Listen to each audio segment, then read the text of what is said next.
Okay. Alright. Izinkan saya mulakan kita punya slide kedua. Slide kedua kita, kalau ikutkan, kita akan habis pada bentar ya. Kalau ikutkan kita akan habis pada jam 12 ya, Cik Rifki? Ya. 11.45. 11.45. Okey. Kita akan habis pada pukul 11.45 kan. Sekejap ya. Ada masa lagi, mana yang belum masuk tu masuk. Siapa nak minum air tu silakan. Tak ada masalah. Okey. So untuk slot kedua kita akan mula pada pukul 10.45 hingga pukul 12 dan kita akan cuba, kalau kita start awal kita akan habis awal. Okey. Semua dah okey Okey.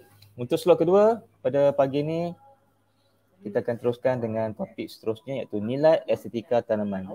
Okey, kehebatan fungsi etnobotani tanaman dalam kehidupan kita. Nampak? Okey, next. Okay, next Okey, kat sini saya akan bawa cerita pasal estetika. Apa tu estetika? Definisi estetika adalah dia ada merangkumi sesuatu cantik, ada elemen rasa, ada elemen emosi, ada elemen unik dan ada elemen etnik. Kombinasi ada juga elemen etnobotani. So, enam elemen ini boleh menjadi rangkuman kepada definisi kepada estetika. Cantik. Sebab tu saya sendiri punya hashtag, tuan-tuan yang mana follow saya punya sosmed, by IG ke, by FB ke, by TikTok saya ke. TikTok saya bukan pasal joget-joget. TikTok saya lebih pada informasi tanaman. Okay, saya akan hashtag estetika laman. Itu saya punya hashtag. Okay. Right, itu maksudnya estetika. Saya dah explain kepada slide pertama tadi. So yang kedua. Next. Kita nak cerita pasal etnobotani. Apa tu etnobotani? Etnobotani adalah satu kajian saintifik berkenaan dengan tanaman.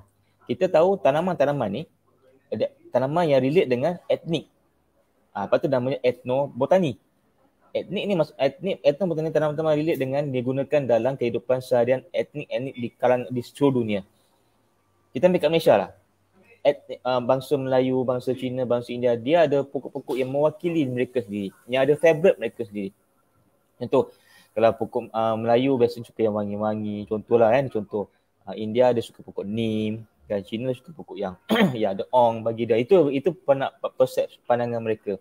Okay. So etnobotani ni kita tahu pokok ni bukan sekadar pokok, fungsi dia memang memberikan teduhan, memberikan oksigen kepada kita. Tapi pokok juga ada fungsi-fungsi lain yang boleh membantu dalam fungsi-fungsi seperti penghasilan makanan, perubatan dan pelbagai lagi Okay. Kita teroka fungsi etnobotani dalam kebun kita, dalam tanaman kita. Ada akan relate dengan kita punya topik pertama iaitu pertanian bandar. So next. Ini antara tanaman-tanaman yang relate dengan bangsa-bangsa kat Malaysia. Contoh Melia indica ataupun pokok Neem. Pokok Neem biasanya kalau orang sebut pokok Neem akan relate dengan bangsa India. Okey, saya tanya dengan kawan-kawan saya bangsa India, kebanyakannya dia kata mereka mesti ada pokok ni dekat kawasan kuil mereka, kawasan rumah mereka.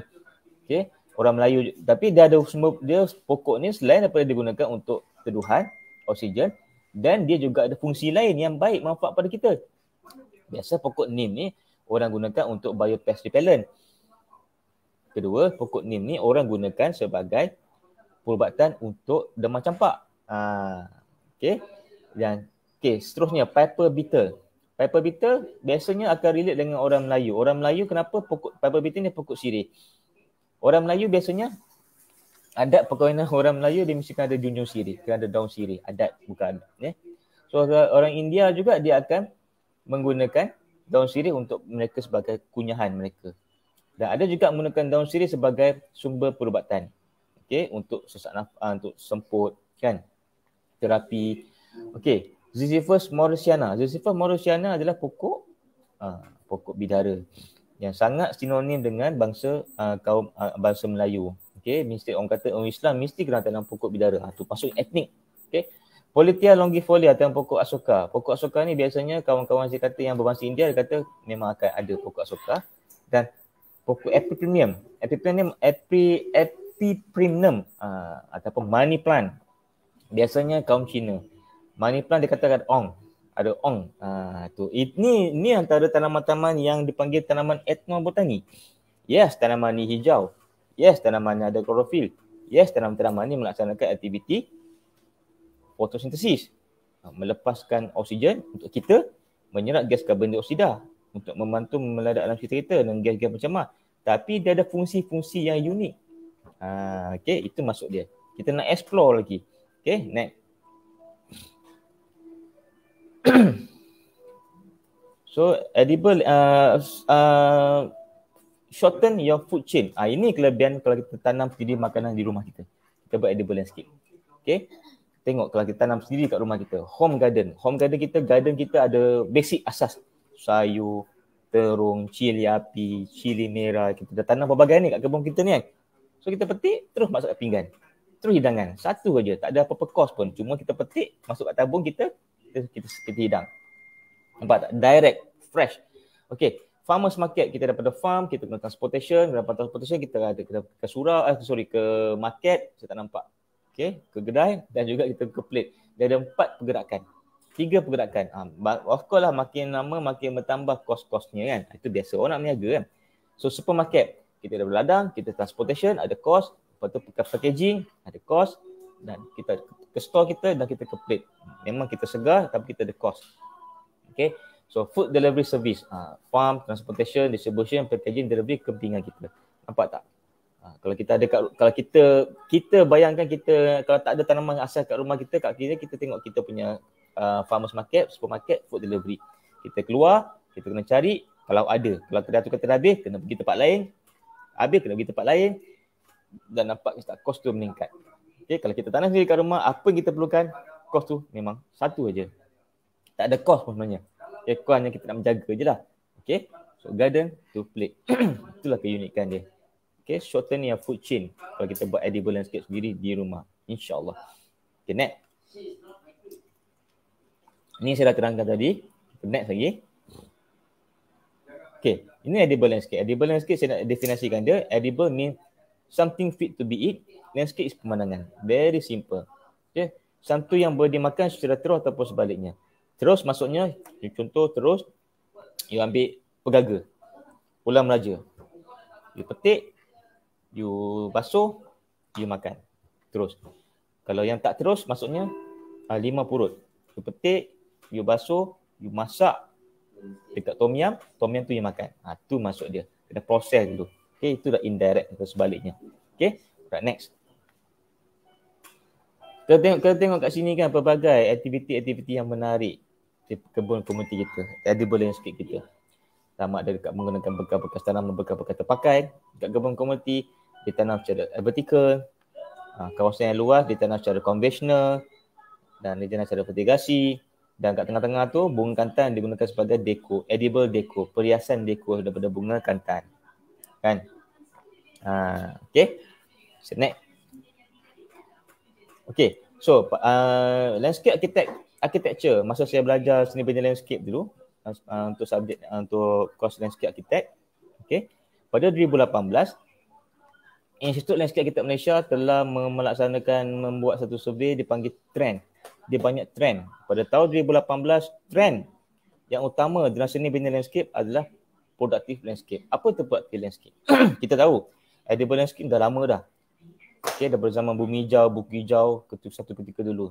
Okay, so kita cuba dah upgrade kan. Trend kan dia sebagai productive landscape. Kenapa? Landscape ni boleh kita makan. Sangat produktif. Okay, dia ada belasan yang boleh cantik. Dia ada fungsi yang menarik. Contoh, kalau pokok pinggiran jalan, kita tanam pokok asam jawa. Pokok sekali lagi memberikan kesan yang baik pada orang sekitar. Dalam masa yang sama, pokok asam jawa, dia menggunakan buah. So buah tu baik untuk kita, manusia, untuk perubatan. So nampak tak produktifnya di situ? Okay. So dia ada fungsi estetik dan functionality dan for landscape purposes. Itu dia panggil productive landscape. Right? Lepas tu saya selalu gunakan perkataan produktif. Okay. Kita berkebun ni memang aktiviti yang produktif. Bukan pasif, aktiviti yang sangat aktif. Okay. So next. Okay. So dalam kategori landscape pula, dia ada banyak. Dalam seni bina landscape, kalau kita buat pokok, dia ada banyak kategori. Iaitu first trees ataupun pokok tuduhan. Okay, pokok teruai yang biasa kita nampak kat pinggir-pinggir jalan kita, semua orang tahu tapi orang tak tahu nama lah. Tapi orang tu biasa nampak. Okay, ni saya nak beritahu. Dekat highway Utara Selatan banyak. Okay, dia panggil pokok mahogany ataupun pokok tunjuk langit. Okay, pokok tunjuk langit ni digunakan sebagai street planting, pokok-pokok pinggiran jalan. Tapi uniknya pokok ni dia menghasilkan buah. Buah dia sangat dia pokok ni boleh melepas tinggi 15 ke 20 meter. Dan buah ni dia ke atas, dia macam bola tu. So bila buah ni pecah, dia akan pusing satu kipas. Kipas tu, dalam kipas tu kalau kita tengok ada ubat dia. Ubat dia macam gula-gula fisherman. Okay. Boleh makan direct tapi pahit dan boleh diproses sebagai ubat-ubatan. Ini sebagai ubat-ubatan ni bagi untuk kencing manis dan pelbagai lagi khasiat. Kan? So, itulah yang dimasukkan dengan produktif. Dia pokok ni memang untuk teruai tapi asli dia digunakan sebagai sumber perubatan. Okay, kalau kita tengok perubatan tunjuk langit, ubatan tunjuk langit, kita tengok memang akan ada di pasaran. You type dia ubatan tunjuk langit. Inilah pokok dia yang ditanam kat pinggir jalan. Okay. Yang kedua pokok menjala, Bualaris glabra, kesidang ataupun pokok telang. Pokok telang semua orang tahu untuk buat masakan nasi kerabu. Pokok Bualaris glabra adalah pokok yang kesidang yang menghasilkan warna wangian. Okay, bagus untuk aromaterapi. Dan next is pokok renek ataupun shrub. Kita ada kacik Fatimah, kita ada mas cotek, kita ada misalnya kucing, dan kita ada juga tembaga suasa dan rumpai liar. Kita ada pokok aretana ataupun Hupibia yang kata untuk penyakit gaut.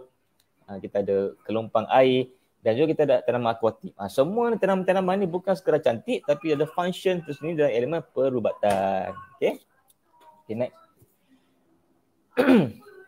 So konsep dia saya dah tekankan tadi. Rasa kita lajukan Okay, next. Okay, next. So ciri-ciri kalau kita nak melaksanakan, kita dah cerita pasal edible landscape. Okay, ciri-ciri untuk melaksanakan edible landscape kita next. Okay, ciri-ciri untuk melaksanakan edible landscape adalah kita kena buat cari karakter pokok menarik. Itu warna segi, pokok dari segi warna, bentuk, tekstur, morfologi, aroma. Okay. Dan tanaman singkat masa. Tanaman singkat masa sayuran dari jenis daun, buah. Ini tanaman-tanaman yang biasa kita nak gunakan ni. Nak gunakan kat kebun komuniti kita ni. Tadi saya cerita pasal kebun komuniti je. Ni kita nak gunakan. Okay. So kepelbagaian fungsi tanaman. Kita pelbagaikan fungsi tanaman kita. Ada kita tanamkan untuk masakan. Ada kita tanam untuk makanan. Ada kita guna tanam untuk sebagai perindustrian dan sebagai aromaterapi dan juga kosmetik. Okay. So kita pastikan tanaman yang kita tanam ni mudah dibiarkan supaya ada berterusan. Okay. Kita harvest tapi tetap akan ada lagi. Kita gunakan keratan, cantuman, biji benih, tanaman gunakan rhizome, OBC, pelbagai. Okay. Dan kita akan pastikan tanaman yang itu mudah diselenggara. Okay. Kalau dulu kita ada elemen konsep 3T. Tanam, tinggal, tuai. Sekarang 3T juga tapi bukan tanam, tinggal, tuai. Kita ada 3T, tanam, tengok, tuai.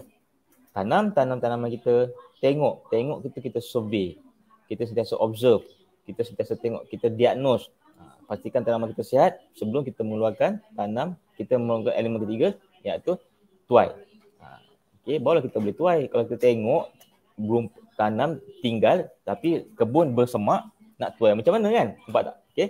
Kita tukar konsep tu. Kita panggil tanam, tinggal, tanam, tengok dan tuai. 3T juga. Okay. So mudah diselenggara dan ikut keperluan peribadi. Kalau dekat rumah ni, apa yang biasa kita gunakan untuk tanam? Saya suka cakap gini tau. Sebab saya pernah didatangi oleh sepasang suami isteri yang melaksanakan perusahaan makanan nasi campur. Ini kisah benar. Dia tanya dengan saya, macam mana saya nak jana pendapatan dalam bidang pertanian? Terutama zaman pandemik ni. Saya cakap dan kebetulan saya tanya dia, akak puan kerja apa, husband kerja apa? Mereka mengusahakan nasi campur. Makanan nasi campur di mana? Di Ampang, di Kuala Lumpur lah. Ampang KL kan. Ampang ni kita tahulah memang kawasan yang padat dan kos hidup sangat tinggi. So saya cakap dia, sebelum ni tanaman-tanaman bahan-bahan makanan digunakan untuk campur tu beli kat mana? Dia kata semua dia beli kat pasar. Okey.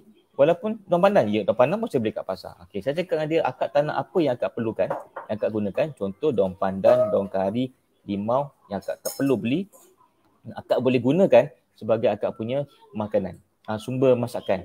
Okay. So bila semua masakan akak dapat menjimatkan banyak duit, kos minyak, kos up semua kan. So dia buat, dia laksanakan. Alhamdulillah setelah sekian lama dia call saya balik, alhamdulillah dia terasa impact dia. Dan penjimatan daripada dia gunakan dekat rumah dia, tanaman tu dia gunakan untuk pendapatan untuk masakan dia. Terasa impact dia. Kat situ bermula minat dalam bidang pertanian. Contoh itulah kan. Ikut keperluan peribadi. Kalau kita rasa kita suka makan ni, makan kuih yang Johor panggil jemput-jemput. Ada juga kalau saya panggil invite. Okay. Mesti kena ada daun kucai. So daun kucai kita jarang beli. Kita tanam kat rumah. Kan? Baru kita punya jemput-jemput tu ada daun kucai, syekiti ada daun kucai. Oh sedap. Kita potong daun kucai kita tanam tu, kita masuk basuh, kita masukkan sebagai semua masakan. Lepas kita potong, masukkan nitrogen dekat tabung edible kita. Nampak? Okay. Itu contohnya. Okay, next. So saya dah mengeluarkan satu artikel dengan sebagai penulis jemputan untuk area metro MyDeco Taman. Kat situ ada alamat, ada website dia. Saya ceritakan mengenai gabung pertanaman pelbagai fungsi dalam rumah kita. Contoh, limau perut fungsi dia apa? Limau kasturi fungsi dia apa? Limau nipis fungsi dia apa? Daun pandan fungsi dia apa? Kari fungsi dia apa? Kesum fungsi dia apa? Kucai fungsi dia apa? Kunyit fungsi dia apa? Saya cakap ni sebab semua pokok ni saya ada kat rumah saya. Okay, saya boleh cakap. Kita gabungkan dalam pelbagai dalam satu taman, jadikan kawasan boleh membantu dalam menceriakan kawasan rumah kita. Okay, selain menceriakan kawasan rumah ini, boleh manfaat kejimat kepada alam kita. Nampak tak keunikan dia? Banyak kelebihan kita tanam pokok ni tuan-tuan. Adik-adik semua kepada warga-warga Niza ni. Banyak kelebihan dia. Okay, jom kita bercocok tanam. Okay. Alright, so next. So pemilihan jenis tanaman. Okay. Pertama, tanaman yang intensif. Tanaman yang maksudnya tanaman yang memerlukan pengurusan yang rapi. Walaupun singkat masa. Tapi pengurusan dia kena tengok selalu. Dia banyak mengandungi serat. Okay. So tempoh tuai haba yang sangat singkat. Okay. Iaitu seperti sayur-sayuran lah. Kacang panjang, beria, bayam merah. Okay. Okay, next. Next please. Okay, so tanaman pilihan. Tengok kan, contoh kacang panjang, bende, kacang botor, sawi hijau, terung, kobis, bayam merah, kangkung. Ini antara tanaman-tanaman sayuran yang biasa ditanam di kawasan kebun komuniti kita atau kawasan rumah kita di Penang Bandar. Dan konsep dia tak kisah, ada dia menggunakan fertigasi, ada juga menggunakan kaedah tradisional. Okay, alright, next. So pemilihan jenis tanaman. Okey, tanaman yang mudah, yang tahan lasak, iaitu tanaman yang mudah diurus dan diselenggara. Okey. So sangat diperlukan, terutama yang sesuai dengan kekurangan masa. Okey, tanaman yang bersuka berbatan dalam 400. Contohnya kaduk, serai, daun kari, selasih. Saya rasa semua kat Malaysia akan menggunakan tanaman-tanaman ni untuk masakan mereka. Okey, sekarang ada orang kalau minum kopi dia mesti kena letak daun pudina. Sebab dia kata orang Arab minum kopi dengan daun pudina. Kat restoran Arab kan, nak buat lah kat rumah. Letak tanam pudina kat rumah. Okey, ada juga orang yang tanam pokok bunga telang untuk minum air dia, air warna biru. Tanam. Okey, orang Kelantan. Siapa sebenarnya daripada Kelantan? Saya rasa Terengganu pun ada juga ni. Orang Kelantan, orang Terengganu biasanya dia, orang Kelantan lah. Orang Kelantan, rakyat Kelantan dia sinonim dengan makanan dia seperti nasi kerabu. Okey, generasi muda, saya pernah tanya, generasi muda Kelantan dia tak kenal pokok yang digunakan oleh tukang masak orang Kelantan untuk membuat nasi kerabu. Dia tak tahu pokok tu. Sampai ada pernah bagi jawapan kat saya, mungkin dia pakai watercolor kot. Okey, tak Orang Kelantan bunga telang. Okey, next. Okey, nasi kerabu digunakan untuk berwarna biru dan dia menggunakan pokok bunga telang. Pokok bunga telang warna biru kan. So Kelantan gunakan bunga telang untuk mewarnakan nasi kerabu warna biru. Tapi kalau macam etnik-etnik yang kawan-kawan saya ada kawan seorang berketurunan Baba dan Nyonya di Melaka, dia menggunakan bunga telang juga untuk menghasilkan makanan kuih muih dia warna biru. Okay, ada kuih tradisional mereka warna biru. Lepas tu kedai-kedai pun makanan pun ada jual air sky blue, sky juice kat pasar malam, pasar tani. Ada je menggunakan kek blue cheese, blue pea. Itulah, itu sebenarnya daripada pokok telang. Pokok-pokok yang ada di kawasan rumah kita. So ada juga usahawan-usahawan dia tanam pokok, dia banyak menggunakan kebun komoditi dan dia banyak pokok bunga telang, dia jual produk bunga telang. Daun kering untuk pewarna. Nampak tak? Satu bunga telang ni you boleh jual bunga dia. Anak pokok untuk orang tanam. Bunga dia untuk orang proses. Bunga kering dia untuk kita minum. Dan pewarna hasil, kita buat pewarna sendiri daripada bunga telang. 4 pendapatan boleh dijual dalam bunga telang sendiri. Okay? Ayo generasi muda. Come. Warga-warga Uniza. Okay, di Gombadak. Okay, jom kita berkebun. Banyak faedah dia kan. Okay, so kita ada kucai, kita ada purina, kita ada rosemary. Okay, rosemary merupakan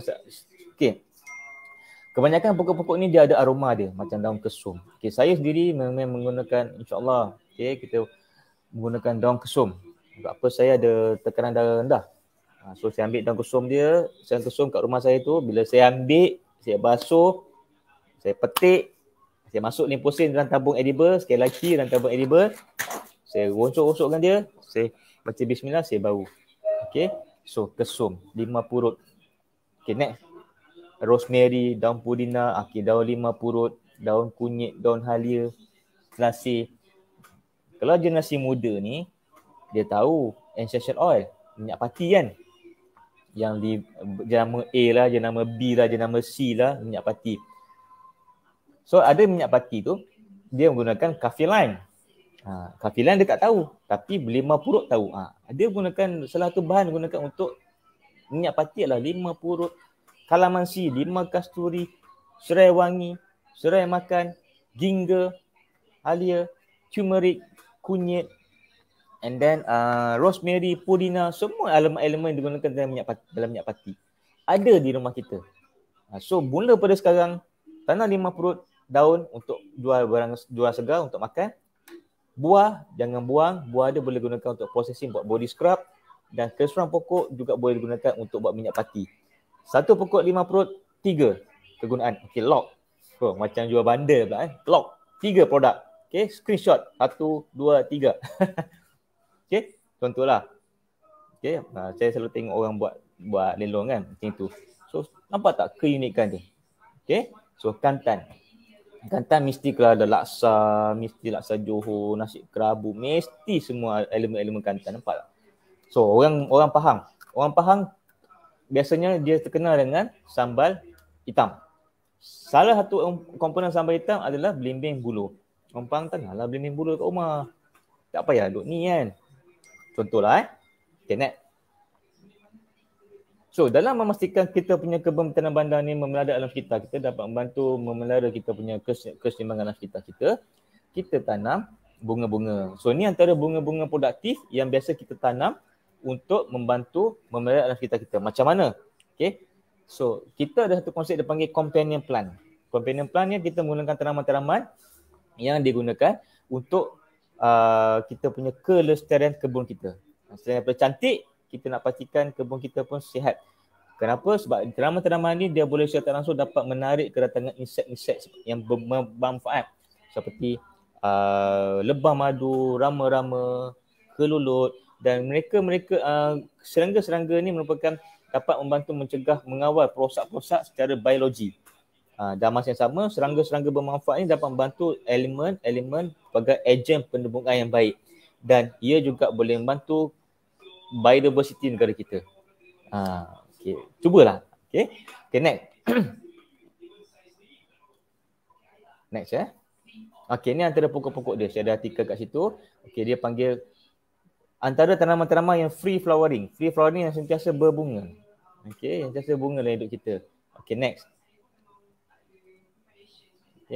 Okay, tengok sini kan. Kita bunga telang.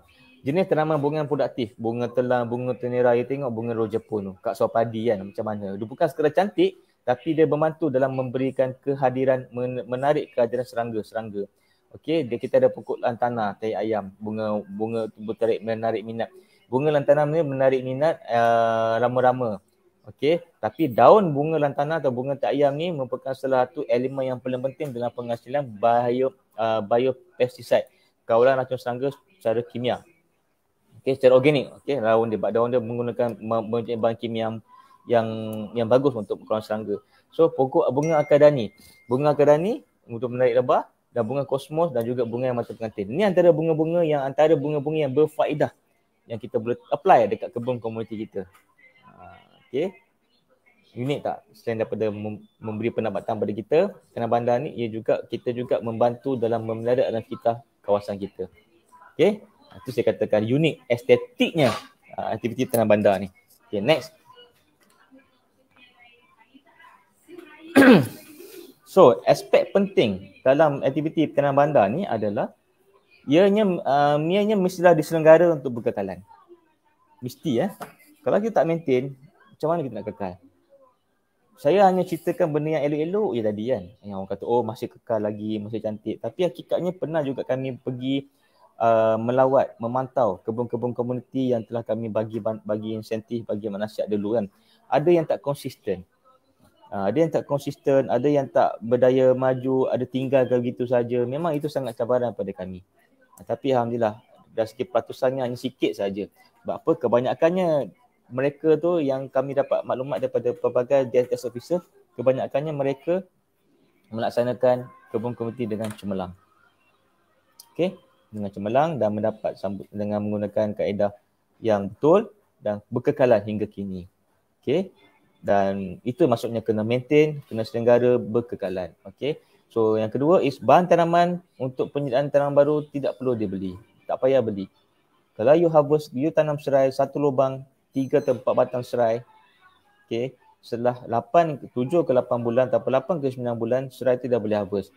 Dia akan membiak kepada 30 ke 30 batang. Depend serai. So you dah harvest satu rumpun serai tu lebih kurang 30 ke 30 batang, you tinggalkan balik 3 batang untuk tanam serai tu balik, semai serai tu balik. So yang selain tu you jual. You jual. Jom kita cerita pasal jual pula.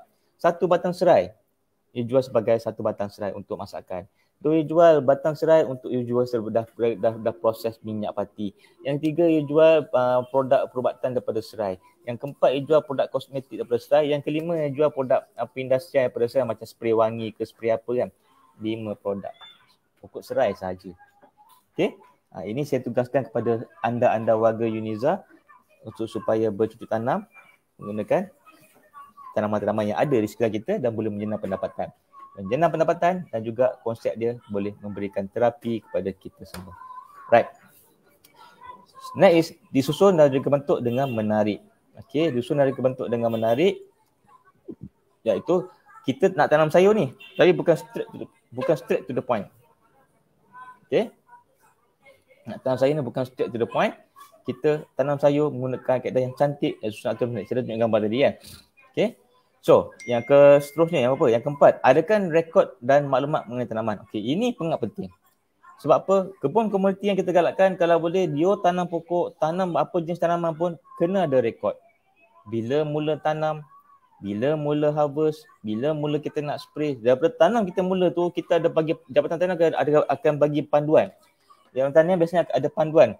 Cara bila masa kita nak membaja, bila masa kita nak meracun, bila masa kita nak harvest. Jadi dengan ada rekod tanaman kita tahu, okey, hari ni kita tanam sayur kangkung hari pertama. Okey, seminggu seterusnya, next minggu kita letak baja. Next minggu kita letak sekian-sekian ni. So minggu ketiga atau hampir minggu keempat kita dah harvest. Itu namanya rekod. Rekod ni kita saya tekankan kat sini apa? Orang selalu lepas pandang. Pengusaha-pengusaha kebun komuniti lah ataupun kita. Ataupun saya sendiri ada rekod. Okey, rekod tanaman. Jangan tak buat rekod. Okey, ni sangat penting. Dia akan memberi, dengan rekod ni kita dapat membuat perjalanan pengurusan kerja. Bila masa kita nak meracun, bila masa kita nak merumpai, bila masa kita nak letakkan kapur. Contoh itulah. Okey. Dan yang terakhir adalah tanaman perlu dilabel pada setiap tanaman. Sebab apa? Kita kena tahu. Macam saya cakap tadi, kebun tanam bandar ni dia memberikan didikan secara langsung dan tak langsung kepada siapa? Pada generasi muda dan siapa-siapalah di bandar kebanyakan orang tak kenal pokok ni apa. Jadi kita labelkan. Okey. Labelkan tanaman kita. Macam saya akan anak saya alhamdulillah semua dah tahu nama pokok dan dia juga sebut nama saintifik. Tu saya dah didik dia kan. So benda ni penting. Sebab kalau kita pergi taman kita labelkan, kita tahu ni tanaman ni apa. Ni tanaman ni apa. Kita letakkan nama botani. nama biasa dan nama kegunaan. Sebab apa? Kadang-kadang kita punya kebun komuniti ni ada didatangi oleh pelawat-pelawat. Dalam dan luar negara ada pelawat-pelawat kadang-kadang kebun komuniti terpilih tu kita akan menerima pelawat dari luar negara. Kebanyakannya pelawat-pelawat negara ni memang dia fasih dengan nama botani. Okay. So nama botani dia unik. Okay. So dia tahu nama hibiscus sabdarifa. Kita tengok still roselle. What's roselle? Then kita beritahu roselle is hibiscus sabdarifa. Hibiscus sabdarifa. In my country they call it hibiscus jelly. Your country you call roselle. Roselle. Okay, lagi contoh apa? Okay. Contoh lagi pokok kesidang. Macam di Johor, di Melaka, di Selatan akan menggunakan pokok kesidang. Okay. Di utara dia menggunakan nama dia kerak nasi. Kita pun confuse. Kerak nasi tu pokok apa? Pokok kesidang pokok apa? Tapi nama saintifik dia satu. Valaris glabra. Okey, Valaris glabra. Setiap lain, setiap tempat beza. Macam di Johor panggil kesum. Utara Perlis saya lupa dia panggil apa. Bukan kesum. Okay, saya pernah pengalaman buat kerja kat situ dengan tim-tim saya. Saya pun pelik. Utara tak panggil kesum, dia panggil pokok lain. Tapi nama saintifik tetap sama. Okey. Okay, ini antara pengisian. Okay, next. Okay, kebaikan saya dah mention pada estetika pertanian bandar tadi. Banyak kebaikan dia. Jomlah kita mulakan. Walaupun sekecil-kecil kawasan, mula sekecil-kecil tanaman, tak apa. Mula dengan kecil-kecil dulu. Kebanyakannya mereka-mereka yang berjumpa dengan kami akan galakkan mula dengan kecil-kecilan, dengan tanaman-tanaman yang asas, yang tanaman-tanaman yang boleh menggembirakan. Yang tak perlu banyak maintenance. Biasanya kita akan tanamlah sayur, tanamlah kangkung, tanamlah bayam, tanam cidapi, tanamlah pandan. So mereka dah tanam dengan teknik-teknik yang betul, dengan menangkis mitos tangan panas, tangan sejuk. So dah tak ada benda-benda tu. So mereka akan mula seronok. Wow, aku dah tanam basic dah. Aku nak more lagi. Nak lebih lagi, jom jawatan tanian. Jawatan tanian akan bagi lebih lagi khusus. Bagi lebih training pada anda semua. Okay. Dan negeri-negeri untuk melaksanakan pertanian bandar, negeri-negeri lain Malaysia ni, pergi jawatan tanian, anda akan jumpa dengan desk officer bahagian pertanian bandar untuk negeri tersebut. Okay. Alright, next. So, estetika tanaman, unik dia apa? Nak cerita pasal estetika tanaman ni. Tanaman rumah kita ni. Kita dah tanam ni. Dah tanam dah. Masih cakap tadi kan. Banyak sangat pendapatan ni daripada Lima Purut ni. Banyak sangat pendapatan daripada Serai Wangi ni. Apa keunikan dia? Okay, kita tengok tanaman kita. Keunikan dia dari segi daun. Dari segi bunga. Boleh dapati dari segi kulit pokok. Boleh dapati daripada akar. Dan boleh dapati daripada buah. Dan boleh dapati daripada kacang. Ni tanaman-tanaman kita ni. Selain tanaman yang berfungsi sekat tadi, berfungsi sebagai memberikan oksigen, menyerap gas pencemar, banyak fungsi dia. Okey, dia juga memberikan etnobotani yang menarik. Okey, next. So, dengan tanaman tu kita juga boleh menghasilkan produk. Nampak tak? 4 produk yang kita boleh jual dengan tanaman kita. Pertama, beri makan mentah. 2, anak benih. Yang kedua, kita boleh racik-racikkan kayu. Racik-racikkan daun kering. Contohnya, kalau ada pokok cincau, kita racik-racikkan daun cincau tu untuk menghasilkan cincau. Okay, saya sendiri bercakap cincau ni sebab saya baru belajar proses cincau daripada kebun komuniti bimbingan jawatan tanian di Putrajaya. Dan cincau dia mendapat sambutan. Okay, memang unik. Okay, so dapat menjadikan dia serbuk dan juga minyak pati. 4 pendapatan boleh kita dapat dalam kita melaksanakan 4 jenis pendapatan. Unik tak tuan-tuan? Pokok yang dapat dekat kawasan rumah kita punya 4 pendapatan. Okay. So bebas kewangan daripada hubungan dekat aktiviti tanian. So bila kita bebas kewangan, kita akan rasa relax, no stress. Okay. Bebas masalah kewangan, kita akan rasa no stress dalam tanian. So kalau kita rasa penat, kita berkebun pun boleh menghilangkan hilangkan stres pada diri kita. Okay, so far semua okey ke? Saya tak nampak ni, tuan-tuan dan puan ni. Okay, kalau ada komen-komen ni, bolehlah mention. Saya laju sangat ke, saya susah sangat ke Cik Rifki. So far okey ke Cik Rifki, moderator? Kalau okey, kita sambung. Moderator pun okey. Kita okey tu, sambung Okay, next. So, kepelbagaian dalam perniagaan tanaman kita. Tengok tanaman kita. Tanaman kita ni kita boleh pelbagaikan dalam bidang perindustrian, kosmetik, kesihatan, makanan, minuman, cut flower, pembelajaran, consultation, perniagaan, pelancongan, terapi, perubatan, landscape, tema, kecantikan, semua menggunakan tanaman. So tanaman-tanaman ni memang ada elemen yang boleh dipelbagaikan dalam perniagaan. Contoh, orang nak pergi, kalau kita pergi melawat kawasan tu, taman tu cantik, kita pun masuk tengok taman. Kalau kita tengok pergi Floria kan, Floria ke Festival Bunga Diraja Floria di Putrajaya dulu, di Maha, nak masuk taman kena bayar. Okey, apa? Setiap taman-taman tu, taman-taman landscape tu menggunakan bahasa tema-tema dia, ada konsep dia, dan menjayakan konsep dia menggunakan tanaman-tanaman. Itu maksudnya. So sebagai pelancongan, okey, sebagai perniagaan yang paling banyak sekarang ni yang boleh menjana pendapatan iaitu kosmetik. Tengok kosmetik. Memberi kesihatan, cantikkan muka, semuanya daripada produk-produk yang berasaskan tanaman. Okay, right. Okay, next. Kita tengok from raw to product. Estetika tanaman kita. Kita ada pokok kunyit dekat rumah walaupun sepasu ataupun 2-3 pasu. Mula sepasu dapat ilham. Saya pernah berjumpa dengan satu usahawan kosmetik yang berasaskan tanaman. Dia mula pada rumah. Dia menggunakan tanaman-tanaman pada rumah dia. Dia tengok dah berpotensi, rumah lah tempat dia bereksperimen. Okay, dalam pertanian ni, dalam landscape berkebun ni, tak salah kita bereksperimen.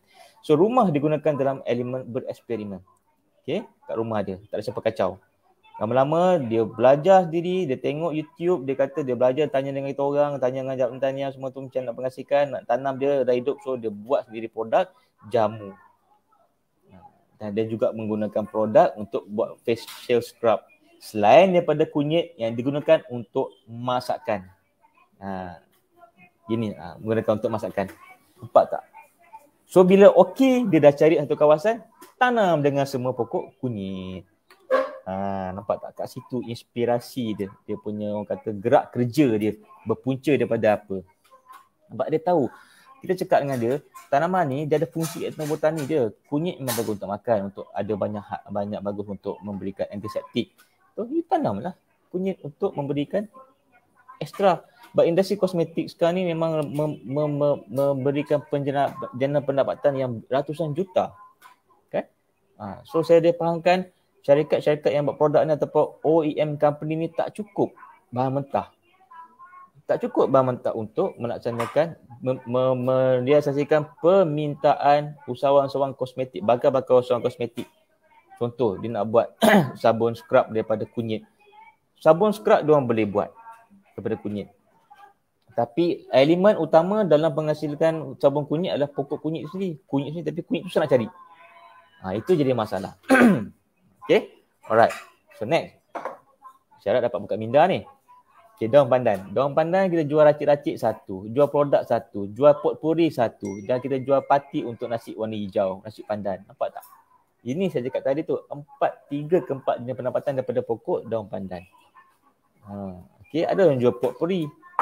Okay, potpuri, you letak potpuri dekat tu dekat dekat kelang kereta, you racik-racikkan daun pandan, letak sikit daun 5 purut, letak sikit daun serai, you racik-racikkan, dia memang akan kering cepat sebab apa, dia bukan chemical. Kan, kalau yang lambat tu, potpuri yang cepat kering tu, yang lambat kering sebab ada chemical. Ni dia tak ada chemical. Dia letak dekat bucu-bucu, kalau lepas bawa durian ke, letak cantikkan kereta untuk pernafasan ke apa, aromaterapi kan, letak, dan you boleh jual. Okay, nampak tak? Alright. So next. 5 purut. Pokok 5 purut. Tengok 5 purut ni. 5 purut ni pula orang tahu buat tom yum. Okay, buah dia orang tahu tak boleh makan. Orang tak nak, orang biarkan buah dia. Buah dia yang boleh buat macam-macam. Daun dia memang ada aroma. Okay, buah dia orang boleh potong-potong racik, orang buat body scrub. Buah dia orang boleh buat mandi. Orang dulu mandi dengan 5 purut untuk haruman badan. Okay, untuk membuangkan scrub and degil. Ya, dulu kan mana ada cuci muka, so dia pakailah 5 purut untuk mencuci scrub debu-debu yang dekat badan tu, buah 5 purut. Okay, so dia boleh buat body scrub, dia boleh buat sabun, dan dia boleh buat aromaterapi, essential oil daripada minyak 5 purut, ataupun bahasa orang putih dia kalau dekat essential oil dia tulis cafe lime ataupun nama saintifik dia citrus citric. Okay, nampak tak 5 purut? Pun saya dipahamkan, saya pernah dihubungi oleh syarikat OEM. Cakap terus terang, dia pernah call saya, dia kata memang kami ada masalah kekurangan bahan mentah. So apa ada demand yang sangat tinggi untuk buat kosmetik berdasarkan tanaman. Bahan mentah sangat kurang. Mereka terpaksa mencari. Jadi saya buat macam mana? Kita buat meet and match. Kita cakap, okay, you tanam 5 perut, you akan deal dengan, kita dealkan dengan OEM company. OEM company akan belikan daun 5 perut you. So you dah dapat konsisten untuk jual 5 perut. Okay? Right. Okay. So next. Okay, ini yang terbaru pada 5 April 2020. USIM, University Science, USM, University Science Malaysia hasilkan hand sanitizer daripada 5 perut. Nampak tak? 5 perut buat hand sanitizer. Kan? Bukan sekadar makan, tapi bahan digunakan untuk buat sanitizer daripada 5 perut. Nampak tak? Sangat unik tak? Fungsi dia. Meluas tak? Bila hand sanitizer ni orang akan ingat lah. Orang akan totally relate dengan zaman pandemik COVID-19 sekarang ni. Okay. So ada juga minyak pati kan untuk tenangan, terapi. Inilah dia pokok yang digunakan dalam industri ni. Nampak tak tuan-tuan?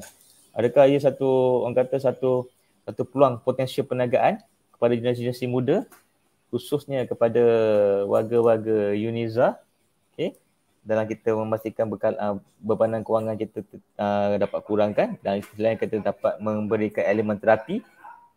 Macam mana warga-warga UNIZA? Okay, right. Itulah kelebihan dia ya. Okay, next. Daun kari. Daun kari biasanya orang untuk makan kari. Okay, buah dia untuk perubatan. Dia ada buah kari bunga dia buah kari. So buah kari kita boleh buat apa? Kita boleh buat serbuk kari. Kita boleh buat minyak pati. Kita boleh buat masakan, masakan kari. Dan kita boleh buat minyak pati dia untuk melembabkan rambut, untuk mewarnakan rambut. Nampak tak? Nampak tak? Daun kari saja. Sebenarnya banyak. Saya sebut-sebut ni adalah tanaman-tanaman yang ada di rumah kita. Yang kita boleh tanam, kita boleh jadikan dia satu sumber pendapatan. Dan kami nak bukakan minda pada anda semua bahawa tanaman-tanaman ni bukan sekadar cantik, bukan sekadar untuk masakan, tapi tanaman-tanaman ni boleh menyenang pendapatan dengan pelbagai kaedah sumber pemprosesan dia. Okay? So far okay ke? Moderator okay ke? Cik Rifki tak dengar suara anda tadi. So far okay Cik Rifki Ya, okey. Alhamdulillah. Alhamdulillah. Okay. Saya tahu moderator sentiasa berada di sisi saya. Alhamdulillah. Okay, tak apa. Sorry saja kacau. Okay, saya teruskan Okey, boleh. Okay. So next adalah kita punya ini kita punya orang kata yang ramai menunggu-nunggu. Yang paling orang nampak iaitu bunga telang untuk buat nasi kerabu. Bunga telang, kita boleh jual anak pokok bunga telang. Kita boleh jual bunga telang sahaja. Kita boleh jual bunga telang yang dah proses menjadi serbuk. Kita boleh jual bunga telang yang dah kering. Kita boleh jual air bunga telang warna biru. Kita boleh jual bunga telang dalam produk. Kita boleh jual nasi kerabu. So dengan bunga telang saya tuliskan kat sini, kita dapat 5 sumber pendapatan. Okay, kalau kita bijak.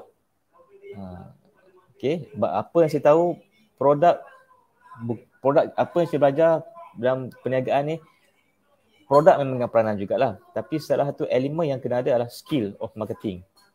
Skill kita nak pasarkan. Itu memang kena kreativiti lah.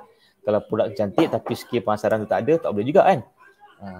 Okay, so kita kena ada skill. So saya rasa generasi muda memang tahu skill-skill macam mana menggunakan online ke menggunakan apa. Sekarang dah mudah menggunakan online. So nak tahu produk Okay, saya pernah mencadangkan pada sahabat saya di negeri Kelantan supaya mencadangkan pihak kerajaan negeri Kelantan menanam pokok-pokok bunga telang yang cantik di sekitar Bandar Kota Baru ke, sekitar Bandar Kelantan ke. Sebab kita nak tunjukkan inilah salah satu signature tanaman yang digunakan untuk membuat signature makanan di negeri Kelantan, iaitu nasi kerabu. Kita bukan kita nak beritahu pada orang dah berumur, kita nak beritahu pada generasi muda. Generasi muda, anak-anak kita yang kecil ni, inilah pokok dia, nasi kerabu. Okay. Right. Alhamdulillah. Okay, next.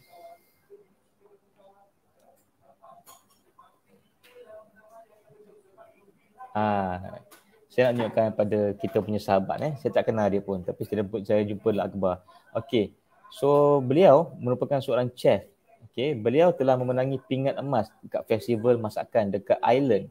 Mewakili Malaysia. Okey. Makanan dia sangat simple. Tapi dia bukan buat nasi kerabu. Dia buat nasi lemak daripada bunga telang. Mak Saleh tengok pelik, sedap, warna biru pula tu. Tak pernah jumpa nasi berwarna-warni. Okey. Nasi warna hijau pun ada kan, nasi warna merah pun ada, nasi warna kelabu pun ada. Nasi warna kelabu dia pakai daun lemuni. Okey, daun lemuni. Vitex. Okey. So, dia menggunakan daun bunga telang untuk menghasilkan nasi berwarna biru dan dia mendapat juara. Itu rezeki dia. Nampak tak? Itu rezeki pemenang ini. Alhamdulillah saya ucapkan tahniah. Saya tak pernah jumpa dia pun. Okey.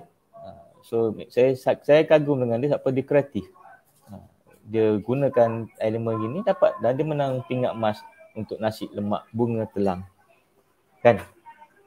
Tanya pada beliau. Okay. So next. Okay, tahukah anda keunikan pokok ini? Anda semua tahu kan? Pokok ni masa PKP telah menjadi viral satu ketika dahulu. Sekarang pun tengah viral pula. Semalam ada kisah lain pula. Ramai orang tanya saya. Malah kalau kita baca kan dekat Cosmo, dekat Akhbar lah kan, pokok seorang wanita hampir rebah, pokok berharga bernilai 50,000 hilang kena curi. Ya, tu dah jadi pokok viral. Pasal saya menerima panggilan bertalu-talu daripada orang. Kenapa pokok ni viral? Kenapa pokok ni gini? Kenapa pokok ni mahal sangat? Okey, tu tak apalah. Macam pokok lidah mak mertua ni, saya nak ceritakan sikit. Dia memanglah menjadi pokok yang viral pada satu ketika pada awal-awal PKP dulu kan. Orang dah mula bercucuk tanam. Orang kata pokok ni vacuum cleaner ketika itu. Orang kata pokok dalam motor vacuum cleaner. Tapi sebenarnya bukan Pokok bukan vacuum cleaner. Dia tak sedut abuk. Dia memerangkap abuk saja. Okey, tak apalah. Itu kita boleh, kalau Yuniza berminat, Yuniza boleh membuat satu segmen lagi pasal tanaman-tanaman hiasan. Saya ada banyak topik untuk share dengan pihak Yuniza. Okey? Right.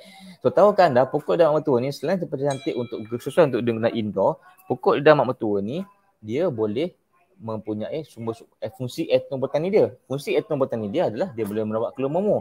Dia boleh mengubati sakit telinga, dia boleh merawat luka kecil dan juga boleh merawat bisul dan dia boleh membantu mengurangkan sengatan dan gigitan. Nampak tak? Selain daripada digunakan dalam elemen indoor, dalam tanaman indoor yang cantik, yang bersih dan boleh memberi oksigen yang banyak, dia juga ada fungsi etnobotani. Yang seperti saya mention kat sini. Okey, nama Sansevieria triplicata, nama lama, nama baru dia Dracaena triplicata. Nampak tak? Kan? Uniknya pokok-pokok ni. Okey, so next. Okey. Tahukah anda pokok miracle berry ataupun Cicephalum dasyphicum? Okey. Pokok ni dia boleh membantu memberikan baiki deria rasa. Okey, saya bukan nak cerita pasal COVID-19 Dia memang dah wujud sebelum COVID-19 lagi. Okey, membantu deria rasa dan dia bukan, saya tak pastilah, saya tak nak cakap, saya tak pasti bagi deria rasa macam mana, tapi apa yang saya buat kajian, biasanya dia beragus untuk merawat kanser, untuk pesakit kanser. Kanser macam mana?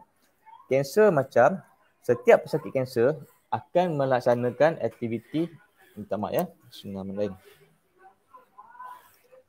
Maafkan saya. Kering. Setiap pesakit kanser akan menjalani rawatan kemoterapi. Okey. Berdasarkan daripada rawatan kemoterapi, kebanyakannya mereka dalam melalui rawatan kemoterapi akan mengalami kehilangan deria rasa. Kehilangan deria rasa di taste bud, di saraf rasa di lidah. So buah ini dipahamkan merupakan salah satu buah miracle yang boleh miracle berry yang boleh membaiki deria rasa. Membolehkan deria rasa untuk pesakit kanser yang telah melalui rawatan kemoterapi. Saya sendiri dah makan. Okey, sebelum saya makan buah ni, saya test buah belimbing buluh. Okey. Yang belimbing buluh kan masam, saya makan belimbing buluh memang masam. Lepas saya makan belimbing buluh, kejap saya makan buah ni. Okey, dia bila saya makan buah ni balik, belimbing buluh tu daripada masam menjadi tak ada rasa, manis. Dia membantulah. Okey, so ni keajaiban buah dia. Memang banyak buah ni, memang banyak kat Malaysia. Okey, So benda-benda sini yang kita galakkan dalam kita ada sampingan. Okay, daripada kebun sayur kita ada juga tanam-tanaman kebun yang berpotensi yang boleh menjana pendapatan dekat kawasan rumah kita. Kawasan kebun komuniti kita. Okay. Okay, next. So penghasilan aromaterapi. Penghasilan aromaterapi daripada bunga-bunga wangian yang ada dekat kawasan kita, dekat kawasan kebun komuniti kita. Okey, contohnya dengan bunga aromaterapi seperti pokok cempaka, pokok kepaka putih, kemboja, kesidang, akadani, kerawit. Ini antara-antara pokok wangian yang memberikan aromaterapi sampingan kepada diri kita. So kita letaklah sepokok dua untuk memberikan ketenangan kepada kita. Ini merupakan aromaterapi, kita tahu, memberikan ketenangan kepada diri kita supaya kita rasa seronok, kita rasa selesa dan kita rasa tenang dalam kita melaksanakan segala aktiviti harian dalam kehidupan kita. Nampak tak? Kan? Okay. So itulah kelebihannya pokok-pokok aromaterapi. Okay. So okay, next. Itulah dia orang kata yang saya nak sampaikan, nilai estetik tanaman. Setiap tanaman ada nilai estetika yang tersendiri. Yang tanaman-tanaman sekarang ada di sekeliling kita. Bukan sekadar untuk masakan, tapi juga dapat menghasilkan produk-produk sampingan kepada diri kita. Itu boleh menjana pendapatan. Okay. So berbalik pada kelebihan haruman bunga tadi. Selain pada aroma bunga yang wangi, ia juga dapat memberikan morfologi bunga yang menarik dari sudut bentuk dan warna. Of course, dah menjadi lumrah manusia. Kalau tengok pokok-pokok bunga yang pelik, warna yang cantik, wow, kita terasa relax. Wow, cantiknya pokok tu. Cantiknya bunga tu. Harumnya bunga tu. Saya langsung dapat menenangkan kita punya minda daripada stres. Okay, alright. So, menghidup aroma dengan secara segar dapat menghasilkan mood yang tenang. Okay, dan segar dapat, kerana bunga segar dapat berfungsi sebagai antioksidan. Tenang, relax. Okay. So dapat merapikan kita punya fizikal minda kita. Terapi menjadi kepada fizikal dan minda kita. Okay. Itu saya punya artikel dekat New Straits Times. A scented garden provide homeowners with a natural aromatherapy. Okay. So, menarik kehadiran serangga-serangga yang bermanfaat seperti lebah, kelut dan rama-rama sebagai ejen pendemungan yang baik pada diri kita dan juga boleh menyenang pendapatan kita dalam penghasilan produk sampingan untuk potpuri, minyak pati, kosmetik serta perubatan tradisional. Nampak tak keunikan tanaman-tanaman wangian, tanaman-tanaman yang ada di sekeliling kita. Bila kita tahu, kita akan appreciate, wah, tanaman ni macam sekali lagi saya cakap, kita bukan untuk menjual saja. Tanaman ni bukan untuk menjual saja, tapi makan saja, tapi tanaman ni untuk dijual sebagai produk-produk sampingan. Boleh mendapat menjana pendapatan kita. Okay, next. Ini pun saya dah explain kan tadi, elemen peninggalan pertanian sama aja. Okay. Cuma kita dapat memberikan nilai tambah pada kebun komuniti kita, pada kawasan kita. Okay. Connect. Okay, ada yang bertanya saya, apakah petua berlaman saya, petua berlaman Azli? Pertama, saya punya konsep satu je. Learning is never ending process. So dalam gardening pula, dia sentiasa akan ada elemen eksperimen. So tak salah mencuba. Okay, tapi yang kita nak mencuba, kita kena ada minat. Minat dalam berlaman, kena ada minat. Dan kita kena ada ilmu. Ilmu kat mana? Ilmu kena cari jabatan pertanian ataupun jasa pertanian yang berdekatan dengan anda. Carilah ilmu. Sama ada secara fizikal, secara norma baru, secara online ataupun meneruskan terus Google. Kat website Jabatan Pertanian banyak website Jabatan Pertanian www.doa.gov.my, banyak info-info pertanian yang anda boleh explore, boleh teroka. Okay.